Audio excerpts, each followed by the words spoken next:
తోడొస్తానన్నావు, వెళ్ళొస్తానన్నావు, జంటై ఒకరి పంటై వెళ్ళావు. కరుణిస్తానన్నావు, వరమిస్తానన్నావు, కరువై మెడకు ఉరివైపోయావు. దేవతలోను ద్రోహం ఉందని తేలిపావు, దీపం కూడా దహిస్తుందని తేల్చావు. ఎవరిని నమ్మాలి నన్ను తప్ప, ఎవరిని నిందించాలి నిన్ను తప్ప.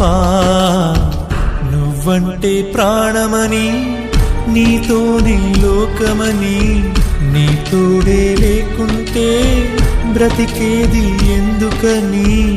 ఎవరికి చెప్పుకోను